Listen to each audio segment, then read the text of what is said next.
Welcome back to Society Case Files. My name is Robert, and today I want to talk about the Stormbringer subscription box that I just received. If you like this kind of content and you want to see more, please subscribe to the channel and hit the notification bell. Otherwise, we're going to dive right into the Stormbringer set. I'm talking about this because in March, they're going to start shipping the Combat Patrol, which is the 40K version of this, and I thought I could use this as a sort of springboard for that. And I can tell you that for the most part, this has been really worth the money.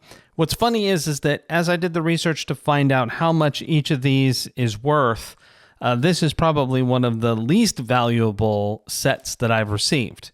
So we're going to start with issue number 55. This came with a piece of terrain called the Domicile Shell. It is basically this little wall section here. Originally, this came in a set I saw that was around $150. This is only one part of that, so it's hard to value out specifically. However, keeping in mind that the original version was $145 and this is out of print now, this one part can be found for between 20 and 30 bucks on eBay. I did find it with another one of its pieces for considerably more. But if you wanted to value out this particular set, I'd probably say it's worth 25 to 30 bucks, depending on your luck at finding something in the off market. So considering that these units are usually $14 a piece, and I spend $17 for them to get the premium edition, that's actually a pretty good deal for that one. Now, let's move on to number 56. Number 56 has the Thundrix Profiteers. These are a warband for Underworlds. You can get them by themselves on the secondary market for like 30 to 50 bucks, depending on what you find. They're also available in one of the sets of 4 that are currently out for Warhammer Underworlds, where they're one of 4 different units that you can get, and that would make them about 25 bucks. But you'd have to spend $100 for the set on the Warhammer site, or around 80 bucks on Amazon to get that. Whether or not this one is of any value to you really comes down to how much you want these dwarf characters for your warband. They're pretty cool, but I already have it, first off, because I did buy the Underworld sets. And second, I'm not the biggest fan of this unit anyway. Not that they don't look cool, I just they're just not something I necessarily want to play. As to the value, they do cost more than $17, so this one actually is probably worth the money, especially if you want them. All right, let's move on to number 57. 57 is a pretty hefty pack. It is a Squig Herd. The Squig Herd is currently still available, so you can pick this up for $60 from the Warhammer site and just under $50 if you buy it on Amazon. There's tons of figures here, and they're not that hard to build. Obviously, this one is worth the price if you're into the goblins and you want those kinds of characters.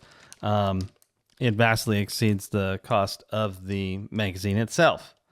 But, yeah, pretty neat one there. I like that one.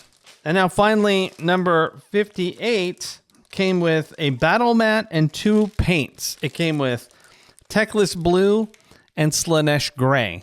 Now, obviously, these paints are around $4.50 a piece, and the battle mat is very difficult to price. It's, I don't know, maybe 15 bucks for the printed one. I don't know, whatever the price may be. Just a couple of paints, not really worth it. The battle mat, it's kind of neat, and add a little bit to it. I don't like the folded ones myself. You got to really find a way to smooth them out, and even then you can see the creases, so I'm not as big of a fan of those. I prefer the mat like what's on the table here, which is the neoprene ones with the no stick bottoms. They're a lot cooler. Now, the other thing I didn't mention that all of these have is a little booklet with a bunch of information and sometimes painting guides and the methods to build your units. Most of the rules are outdated now because Sigmar has updated since then. But you can at least get some inspiration for paint jobs and that kind of thing, which is, you know, that's cool. As far as whether or not Stormbringer is worth it, the overall price of it when you get all of them, and there's 80 total packs, is actually pretty substantial. It's about 50% off if you would have bought all the stuff independently, especially if you do the premium version. Now, would you have bought all of this stuff?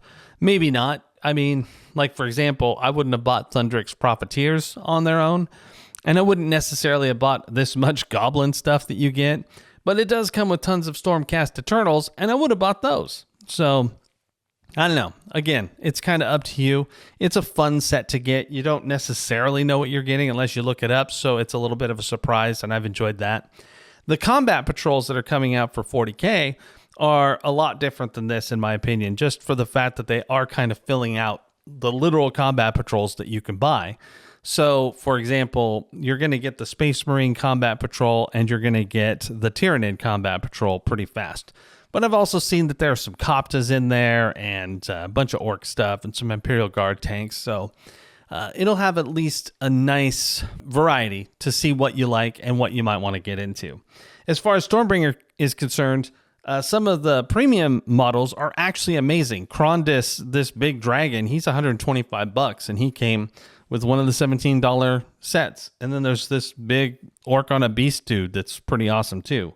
So you do have a lot of really neat options that are available, but you do have to pay a little bit extra to get those. Otherwise, you're just getting these magazines. And in some cases, you might find one that you kind of like if you went and looked up to see what all of them are. These are all out already, so you might be able to find them on eBay and pick one up if you just want a one-off. And it may be a little cheaper than what you're getting here. Of course, if it's a little bit more rare or it's a more intense unit, then people will probably mark it up. But anyway, have you tried Stormbringer? Is this something that you think is cool, these subscription boxes? Are you going to try Combat Patrol? Let me know in the comments below, and I'll see you next time.